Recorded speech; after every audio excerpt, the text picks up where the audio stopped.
You are still dangerous. Wait. God damn it. You forgot to Oh, yeah, I start the did. Thank podcast. you. How do we do this? It hasn't been that long since we recorded. Okay. I should have typed that part out. Okay. All right. Take 2. Welcome to the Ghoul's Guide to Santa Barbara. You are still dangerous, but you can be my wingman anytime.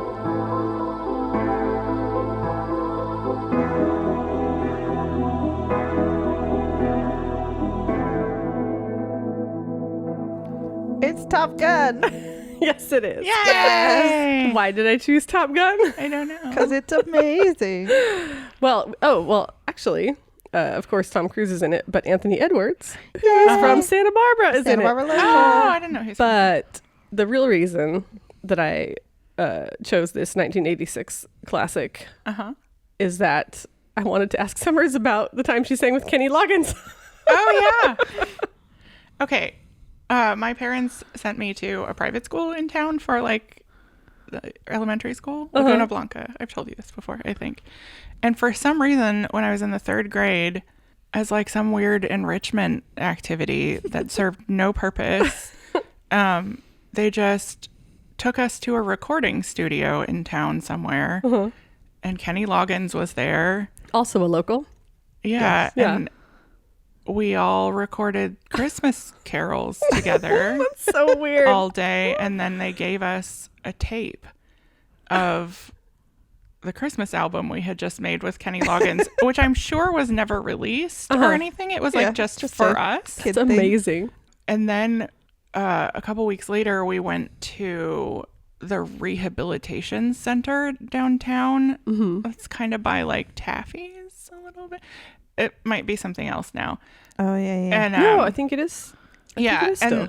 Is it the cottage rehab? I don't know. I could just point out the building, but and then we sang to the people in the rehab center, and John Travolta was there. What? And he sang with us too. That's And then it was never spoken of again. Such a Santa Barbara thing. it is. It's And so I don't weird. think anybody's parents knew Kenny Loggins. I think he just like maybe wanted, the impression I got, which could be totally wrong, as an undiagnosed autistic child at the time who had no background info, I felt like Kenny Loggins just wanted to sing with some children. So he reached out to a school. But that can't be true. He probably had some connection to the school. Like maybe his kids went there because he's got kids that went to school in town. And, we were never told why. Yeah. I feel like that's a thing that like just certain famous people have connections with certain schools. But wait. Yeah. Like J.R. Richards has always been associated with Santa Barbara High. And I interacted with Kenny Loggins' wife when I was like in my early 20s, and she had like small children at that time. Maybe he had older children. I don't know. Okay. That would have been kids at the same time as Summers' kids. I mean, young, youthful. Summers' kids. Youthful Summers children. Kid. Like kids that were not, I know. You know what I mean. Oh, you are famously the oldest of the 3 of us. No, me. On this. Oh, are we pretending Liz Yeah. is? Sure. Does that make me the youngest? Okay, I'm in on this. Perfect. Anyway, Top Good Gun. one. Good one. That was a good movie.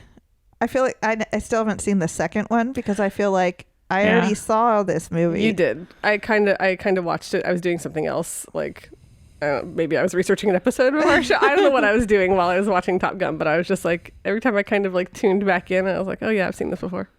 Yeah, I don't understand why they. It's just nostalgia.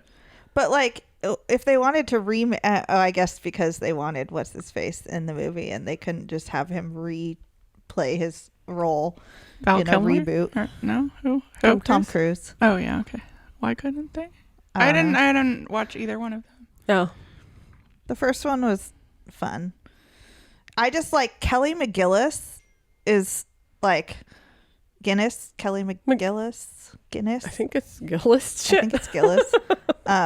She just like, I don't know. She's just such a like woman And like, and it was just such a weird thing to me. I mean, I guess it's of the time, but like, I don't like, I look at like the starlets of today and they just don't look like women the way that like women in those movies Yeah.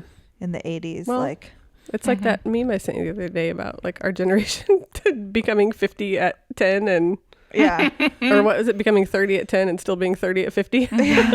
Yeah, but like it was very much like the same as like the designing the women of designing women, yeah. where they were like women, and then like what's her name? We were just talking about her, the one who was in Romancing the Stone. Oh, Kathleen Turner. Kathleen Turner. Yeah, was she's the very much same a category woman. as Yeah, Top Gun lady. and then was Sybil Shepherd Yep. from Moonlighting. Moonlighting. They're just like a different, like I feel like they just look different than Yeah. women of that age now. Yeah. You're not missing much with the sequel, I would say.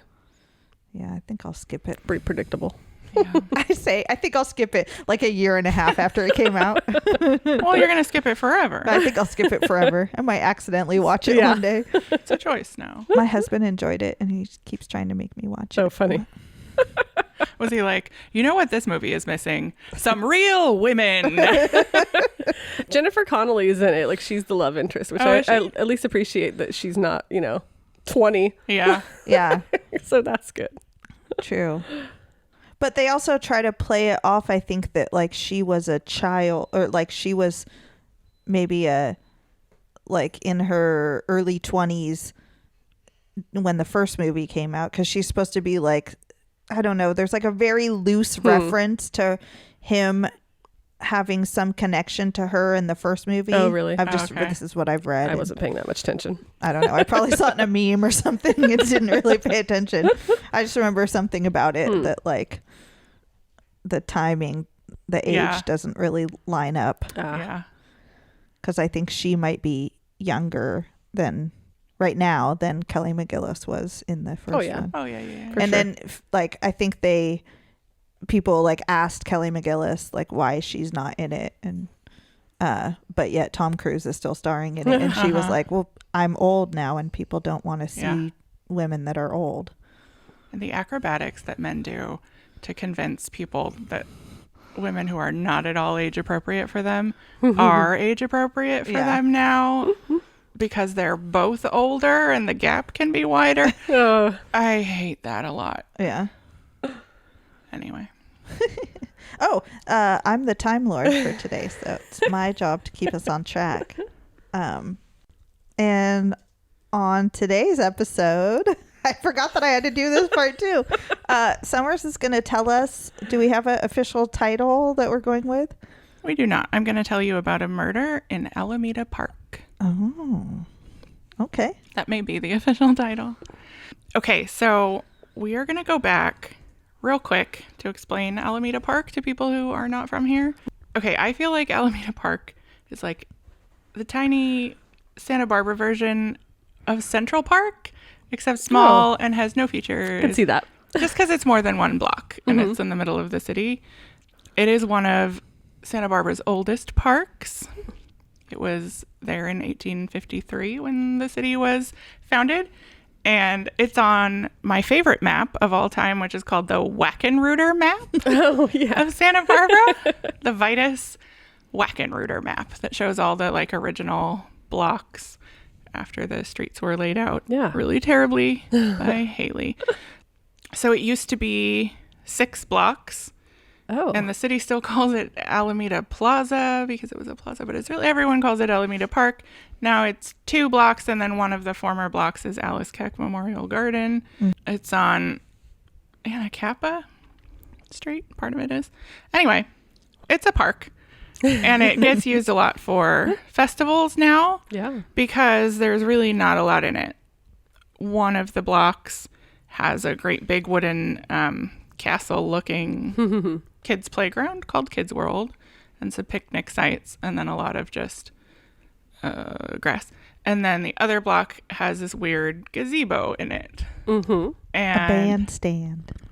I'm calling it a gazebo because it's another one of those things that the city calls it a bandstand because it was originally for music, but nobody in town calls it a bandstand, right? Like, that's not even a word people use anymore, in my opinion. And it looks like a gazebo, big gazebo. And it is kind of big. I rented it out once for a friend's wedding, and it's up on this raised platform, and you can fit like 30 people up there. That's crazy to me. I mean, I've never been up there, but yeah. Well, it's interesting because so many, it's like, even you saying it's sort of like a central park, but it's like one that nobody ever uses because the park in general. Just a lot of, and that idea of a centralized park with a gazebo in other contexts is so well used. I know that I haven't personally been to one, but like my husband always talks about in Mexico, it's really big for like each town and city has a central plaza that has one of those gazebos. Like if you've seen the movie Coco, it's where where they go and all the mariachi bands play, and it's very much kind of the heart of the city. And I feel like even here in other places, something like that is very much kind of the heart of the city. But here it doesn't feel like that at all. No, it's like off to the side, it feels like, and you and maybe even drive just the past park it. Doesn't feel like the heart of the city at all. It's not used that's what that I way. meant. I'm sorry, not the gazebo off to the side. I meant like the whole park seems like off to the side from downtown. Like, it's like you have to go there on purpose. Sure. And like, there's festivals during the year, but the rest of the year, it just kind of, sits. Yeah, it's not heavily used for sure. Yeah. For reference, because I'm not letting this die, the entirety of Alameda Park is like a little more than 2 standard Walmarts, I believe. It's 9.4 acres. Wow. Yeah, I feel like many more people go to Alice Keck Memorial Gardens. Yeah, because it has so many features. It has all these plantings, and there are ducks and turtles, and a different gazebo, which is small. It's just way more interesting. And also, like, it's not just a big open space where you can see everybody who's in the park at once. But I guess kind of as a setting for this story, the fact that it's not really it's not like right downtown. It's not well lit. It's not a place where people are walking through a lot. Yeah. The bandstand / gazebo was just redone. Oh, is that done? Yeah, I believe so. Cool. If it's not, it will be soon. And you can rent it out. And then I think like at Earth Day, sometimes they'll have like the VIPs get to be in the gazebo or whatever. And then like underneath it, because it's on this raised platform with stairs. And then there's like a balustrade like railing around the raised platform. Underneath is park equipment. Oh, yeah. Yeah. So we'll have pictures of that on our Instagram at Ghoul's Guide to SB. Anyway, which you're going to want to look after I tell you what happened there. Okay. The Wackenreuter map is amazing, by the way, just for the name.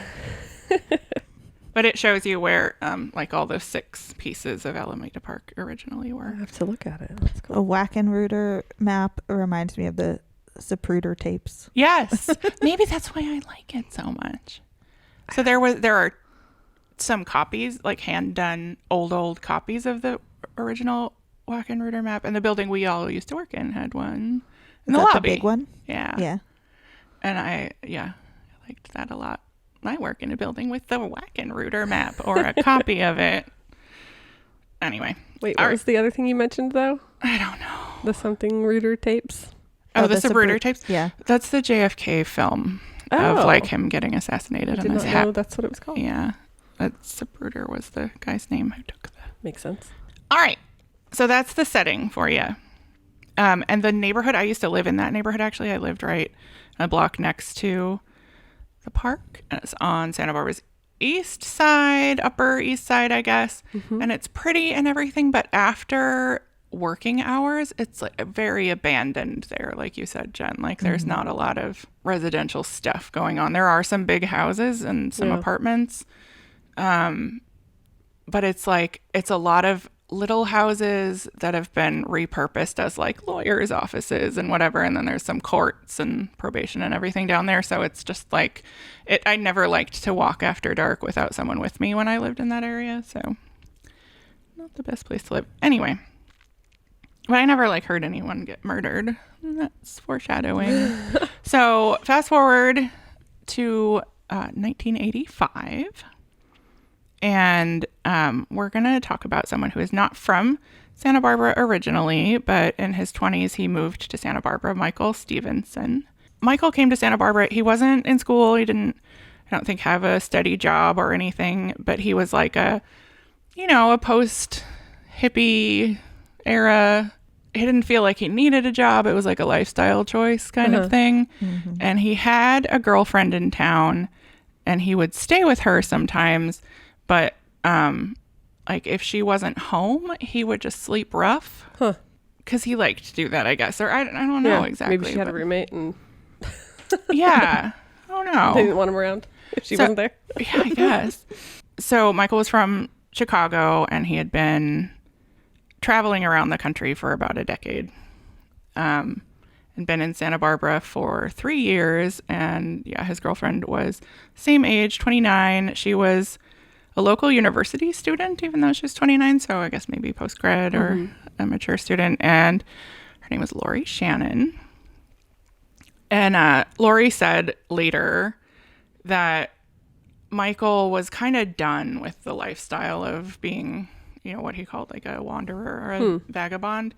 He was tired of living on the streets, and he said it was a lot of drama. Okay. So he was about ready to be done. Okay, so to set the scene a little bit, there was a lot of homelessness in Santa Barbara at the time. There still is. Yep. And there was a lot of national attention on the homelessness in the early 80s, and especially on Ellis Park, which is right next to Alameda Park. Like it was, there was a joke about it in a Doonesbury comic strip. Really? Yeah, it was because we were doing the thing that Santa Barbara does periodically where we try to make it like illegal to be homeless and sitting down or lying down or whatever. And it was all focused around Alice. I didn't know that. Yeah. So, and that's also going to be some foreshadowing. So a Saturday night in early August, 1985, Lori, Michael's girlfriend, was out of town, and Michael went out for a few drinks with friends before he went to bed down for the night. He would just camp in parks. And so he decided to sleep in the gazebo in Alameda Park that night. And he had what is described as a bright red portable radio.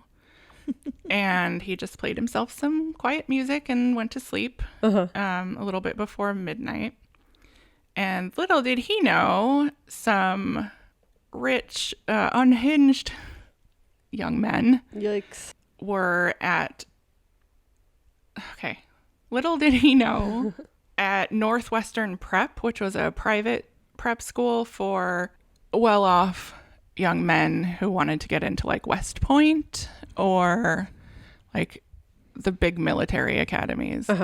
There was, just basically a prep school of late teens men, pretty privileged.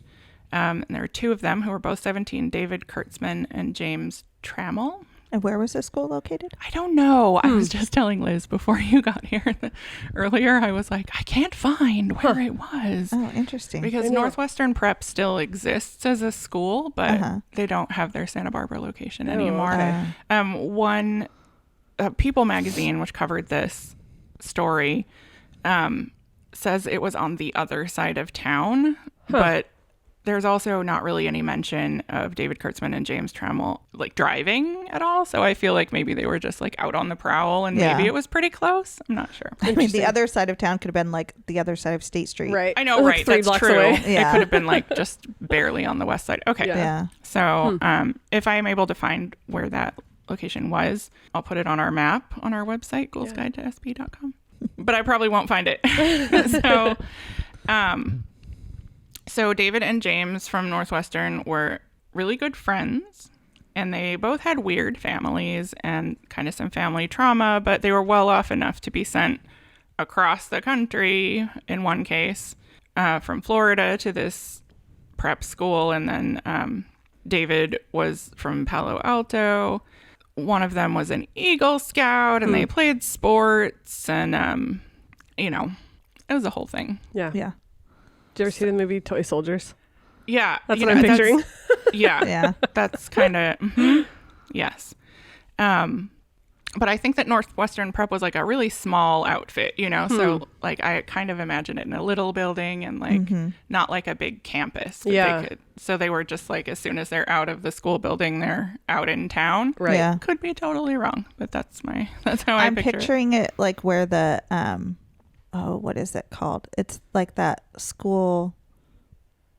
like the Anacapa The school. EF school? Yes, the EF school. Oh. That, like exchange, but the like foreign kids come to town and Yes, and it's Right. kind of over on the other side of State Street yeah, from the yeah, park. it's Okay. true. Yeah. It is. Let's imagine it. Okay, that. That's where it is. Let's see. And then James was from Phoenix, and he had a pretty connected family. Senator Barry Goldwater had just nominated him for the Air Force Academy because I guess those like really top military feeder universities or schools or whatever, you have to be like they're really hard to get into, and maybe you have to Yeah. have connections and stuff and be sent to a special prep school. And have recommendations. Yeah. Yeah. Interesting. And so, so James was like a little weird and violent. Like right before this night, he had started to drift into more violent talk, and he would talk about deer hunting a lot.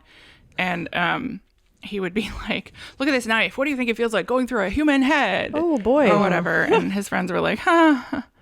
But I guess didn't do anything about it ahead of time. So on the night that we're talking about, as Michael Stephenson is peacefully asleep in the gazebo, or preparing to fall asleep in the gazebo with his little radio, the two Northwestern Prep boys, led by the deer hunter, sort of unhinged one, decide that they're going to go out and hunt a person. Oh boy. Specifically, quote unquote, a Mexican. Oh, great. Fabulous. Racism too. Right. Because someone had supposedly like bumped them earlier, or I don't know, but it was really just an excuse, Yeah. you know? Totally. I'm guessing these dudes are just like they've spent all day getting more and more pumped up and potentially drinking and who knows what else. So they had one particular person kind of like actually in their sights at the beginning of the night, and they were kind of like tracking him around downtown or whatever. But then later in the night, they just didn't care who, you know, they were just like anyone who fit the description. They're just out to cause trouble Right. and release this pent up toxic masculinity. So because although Alameda Park isn't like super central, but it is really close to downtown, like you can walk real easily. They end up in Alameda Park, and they end up walking up to the gazebo, and they see Michael asleep. And then Vid just starts stabbing him and cuts his throat. Oh. He cuts his throat violently enough to sever his spinal column. Oh my God. And the thing that Michael says before he dies is, "Oh no, friend, oh no." But he didn't know him. He was just like that kind of like Yeah. that kind of guy, called everybody friend. Yeah, so then the two prep school kids just wander away, and they meet up with another one of their prep school friends. And this one article says from People says that they lived in an apartment, which is weird for a prep school. So that's, I think, what was fueling my idea that it's not a big campus. Yeah. And they're housing, you know, maybe the school owns an apartment building or something. And it's like dorm rooms. And they tell their friend Eric what they've done. And then there are more roommates in the apartments, and like everybody hears about it that night in the morning. 4 of the roommates were like, "Oh, I'm going to go out now." And then they go to the police and report David and James. So the two are arrested and eventually found guilty of second-degree murder. James had to go through a hung jury and retrial later, but And he was the ringleader, like the deer hunter? David was the... Oh, David was. Okay. Yeah. So they're just both check charged with second degree? I think so. Wow. That's interesting. Yeah. Yeah. But they appeal and everything. And it says they knew that their dreams of attending Annapolis and flying helicopters for the Navy were shattered. Oh. Like that's the important Right. thing, you know? Their life was, so How many impacted. times have we heard that same story? Yeah. Jeez. Yeah. If only that guy hadn't been peacefully sleeping there, they would get to fulfill their bright future. I know, right? Yeah. Like, what was the Stanford rapist? Yeah, exactly. We should say his name because that's what you do. Brock. Yes. Something Brock Turner. Turner? Convicted rapist Brock Turner. Yeah. Right.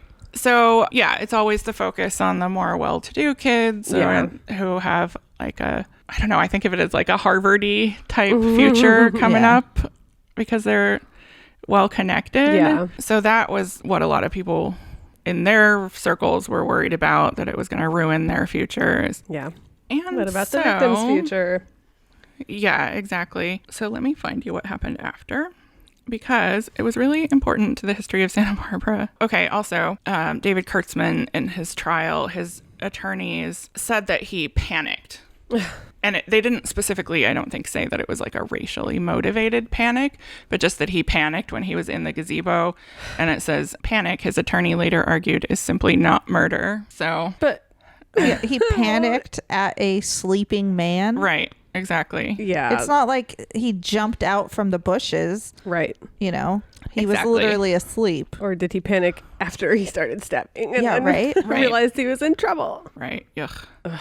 And so this happened. I feel like I remember that the other guy stabbed him also. Or Oh, was really? it just that David slit his throat and that was it? I didn't find any evidence that both of them were doing stabbing. Okay. Oh, okay. But maybe I'm imagining. I didn't find any evidence. Like I When you didn't read worked it the in an case. article. I know. When you were on the case. No, maybe I'm confusing it with another. Oh no, wait. I'm totally wrong. They both were involved. Let's see. Hang on, I might have to redo this. Okay. So in the Independent, Nick Welsh wrote an article more recently that has a few more details about like the scene of the crime and like exactly what happened. So I'll just read you that. Oh, interesting. Okay. As Tramel and Kurtzman entered. I was like, I'll allow it. If you haven't heard the Lillian letter, episode 28, go back and listen to Jen reading us an awesome account of a murder. Okay, so here's Nick Welsh in the Independent. As Tramel and Kurtzman entered Alameda Park, they thought they were following one of the gang members that they claimed to be following, but they quickly lost him in the dark. There, trying to make things better for society Oh, by God. murdering gang Yeah. members. Yeah, because the like very threatening gang member that accidentally bumped into one of them and did no harm. Yeah. Anyway, when they heard sounds from the gazebo, they went to investigate. Startled by the arrival of Tramel and Kurtzman, Stephenson sat up, startling Kurtzman. Oh, no. Somebody sat up. Sitting up. Words were exchanged. Then Kurtzman attacked an Eagle Scout. He had told Tramel earlier that night that he knew about gutting a deer. But Tramel asked, have you ever killed a deer with your bare hands? Have you ever felt a knife go through a human head? In his confession, Kurtzman talked about flashes in his head, blood pulsing in his ears, and panic that gang members were crawling into the gazebo. Oh, boy. Keep in mind, the gazebo, there's one way in. Yeah. Like, Yeah. no. And you could see like the whole park. Yeah. Yeah. And then panic, his attorney later argued, is simply not murder. Except when it's also murder. Yeah. Yeah. Except for murder is murder. And what you did was murder. Right. So at this time in Santa Barbara, just in terms of like the little calendar of our Santa Barbara year, this is like Fiesta's about to happen. Oh. So that's like when the city is about to do their stupidest festival. Mexican cosplay week. Yeah. And a lot, people are in from out of town and stuff. And so it was interesting timing because it took a little while, according to the Independent, for this murder news to like sink in. But then it did, and then it was a big deal. Yeah. Because they were worried that they were going to lose out on their Fiesta income. I mean, maybe. But also because, so this is when Reagan is president, and Reagan also has a ranch in Santa Barbara County, Refugio Canyon. ranch, and he's starting to be like really intensely criticized for the cruelty of trickle-down economics. And so Santa Barbara is like the poster child for wealthy people and, you know, a beautiful landscape and where you move once you've got yours and everything. And there was, as I said, a ordinance against camping or sleeping outside, and there had been attention on that. And then when did Reagan close the mental hospitals? Yeah, it's an interesting take to be really critical of something and then make one of the biggest like impacts to impacts it. to increase it. 1981. Oh. So just before. Yeah. So when he deinstitutionalized psychiatric hospitals and put people into like community care that didn't actually work. Right. Yeah. Or didn't like exist. Yeah. It didn't right. exist at the time, and it still doesn't Yeah. exist in Yeah. any meaningful Exactly. way. It was just basically turning people out to be homeless. Yeah. Which isn't what had happened to Michael Stephenson, but there was attention on it. Yeah. And then locally also some local business people had been pouring bleach on their food that they put in their dumpsters to like discourage homeless people from like being able to No, live to off just of, be cruel. It's Yeah. just cruelty. Yeah. And so there was a national homeless rights advocate, Mitch Snyder. Again, the source of this is the Nick Welsh article. He centered his protest efforts on Santa Barbara after Michael Stephenson was killed, and he staged a civil disobedience campaign in town. And so it says the homeless people of Santa Barbara became one of the best organized populations of homeless people in the country at that time. Interesting. But it's also interesting because it's a bit of a like not scapegoat, but like you're using this person's murder, Right. but he wasn't homeless in the way that Like they're, you know, he that you was. think of, Yeah. Yeah. But I mean, he was homeless. I mean, he was, homeless. but he was like, you know, like you said, a vagabond, I think Right. is different. Like to have chosen not to have a home place is different than being unable to. So just because maybe he didn't have like severe mental health stuff that was like forcing him to be homeless, it was more like he was like in a phase of his life kind of. Yeah. Well, and there's community houseless, and then there's like someone who chooses to not have a home base and travels. And I feel like those are kind of different things. Yeah. But I mean, I guess, okay, here's the thing. So you are totally right. But I think every civil disobedience kind of like milestone is like that.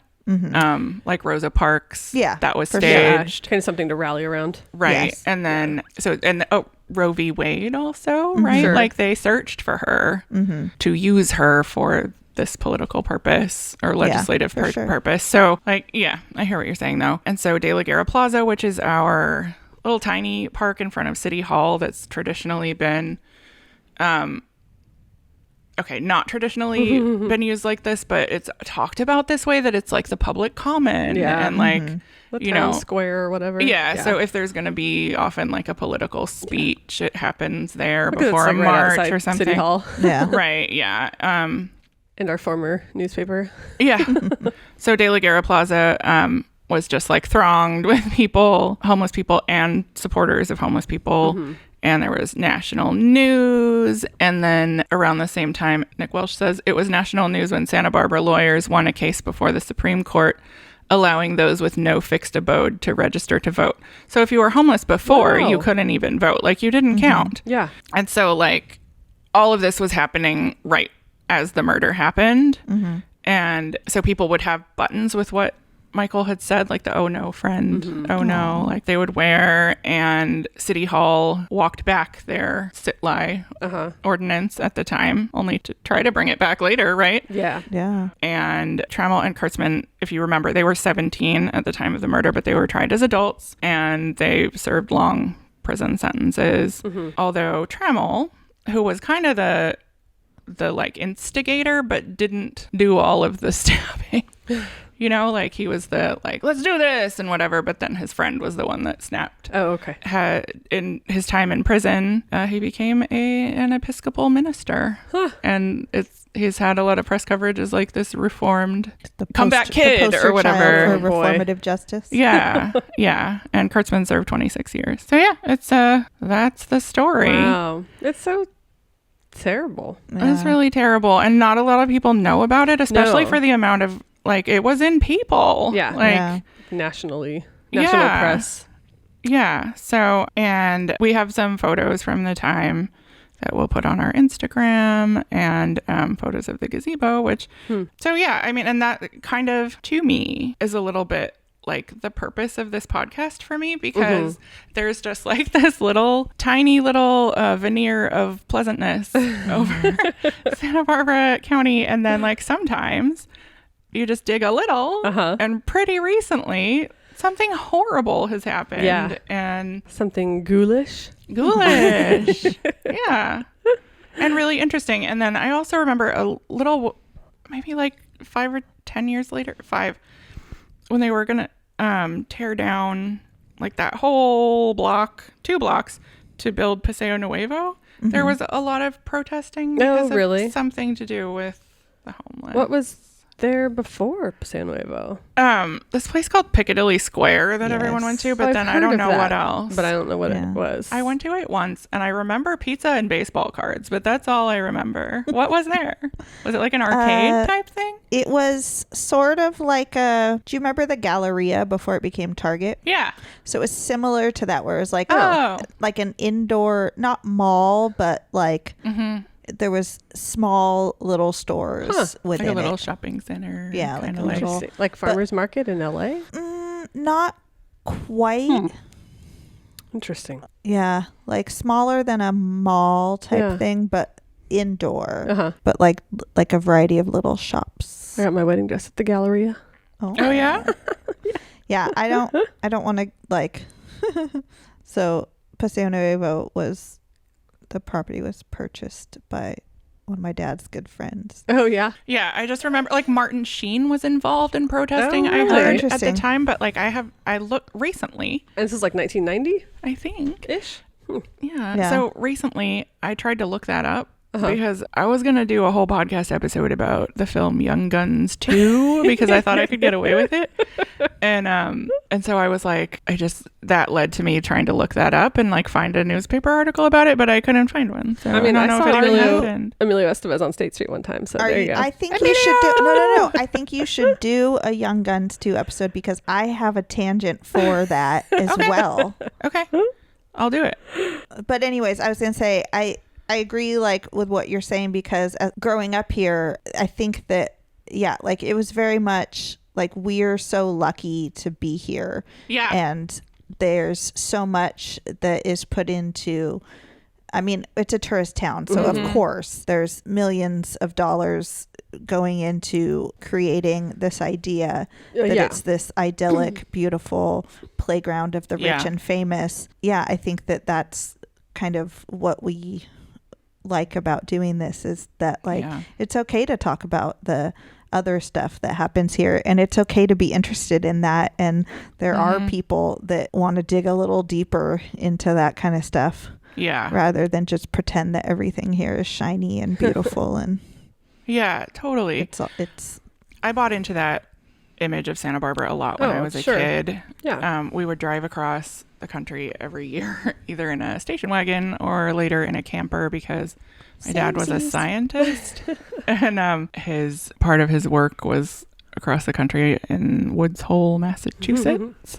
So we would go every year, and then when we'd get back, like I remember one particular year just like sitting on the floor of my parents' house in Nolita and going like, I'm so lucky that we live, like not in a snobby way, but just like appreciating that like I was lucky. And like now it's like, okay, the one thing that I love about Santa Barbara is that the weather is not a hassle for me because you know, like I don't deal with hassle well. And then my friends, like that's it, I don't know. I don't get the rest of it. We say as we prep for a terrible storm coming in. I know. But like you just don't, most days I don't know where there is an umbrella in my possession or rubber boots. We don't have to worry about snow. I don't have to check. Pull out our winter clothes. Yeah. If it's raining, usually like it does not affect me at all because I could just like run from office to car or whatever and like you never have to shovel snow and with the exception of like the vast global warming effects that have brought us some. I mean, I definitely appreciate the city for what it is. And I am thankful in many ways to live here. And I do feel like, you round that corner into, from Montecito and like, I mean, I still get a bit of nostalgia and warm feeling coming into Santa Barbara from out of town. It's so much easier to drive here than LA. Yeah, exactly. The Santa Barbara of the 80s and like early 90s, I miss it. Like it was still like, it was just like the tail end of when it could be a regular town for some people. I don't know. It would be cool if I could live out my days in my hometown and afford a house. And I say that like every third episode. But I love like digging underneath the tourist town, like crust. Yes. We want to bring you the quirky. Yeah. And also that there was really important political action going on here in that Supreme Court case. That's about really interesting. The homeless being able to... I had no idea that you couldn't vote if you didn't have a fixed address. Right. Like that's such... Like, isn't that literally disenfranchisement? Right. Yes. Horrible. Anyway, so that is my story for today. And do we have... Oh, yeah. We have a... Magic 8 Ball. We do. I got it out this time. Yay. And little tidbit. Who wants to do it? These two. What should we ask it?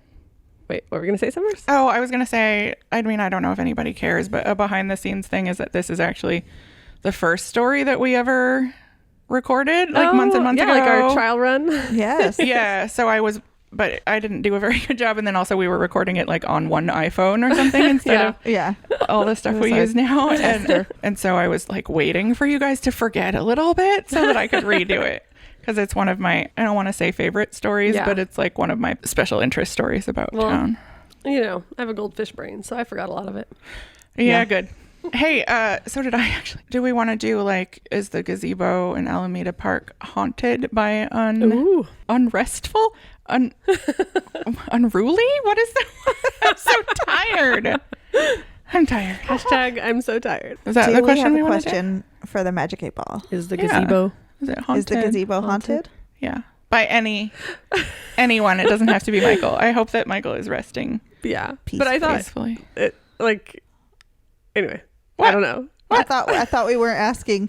Are things haunted? Are we not doing that? What? I thought you didn't. You were the one who didn't want to ask. Early on, you were like, but it's not. Oh, no. I just don't like it when we ask things that are verifiable. Okay. I think asking if something is haunted is like acceptable. Acceptable because like it could be or it couldn't be, and maybe there is nothing that's haunted and like whatever. Okay. Yeah, I'm fine with that. Okay. I can't. No, you can't do it. I can't. Well, but I have to. Yeah, you're not gonna have the right angle to see the. Can I tell you one thing about James Tramel? Yeah. I was looking at his Wikipedia page while you were talking, and the very last line. Okay, well, as you said, he got out of prison. Is this the reformed guy? Yeah, the pastor. And then in July 2008, he was suspended for 2 years for sexual abuse of a parishioner. Do you want to know if the gazebo at Alameda Park is haunted? No, I don't want to know. The Magic 8 Ball says it is certain. Hey, let's go check it out. Yeah, let's do it. I've never been up in there. I mean, maybe you're if higher you in go. the air. There's nothing else about it. Yeah, maybe I'll buy VIP tickets at Earth Day this year. I think we should wrap this one up, folks. All right. I forgot I was in charge of that. Oh, yeah. So, yeah. Thanks for listening. See you next time. Hi, Mom. Thanks for listening to The Ghoul's Guide to Santa Barbara. Like and subscribe on Spotify or wherever you listen to podcasts. Follow us on Facebook, Instagram, and Twitter at Ghoul's Guide to SB. Our website is ghoulsguidetosb.com. Got a spooky story or know of a haunted or paranormal location in Santa Barbara? Send it to us at ghoulsguidetosb@gmail.com.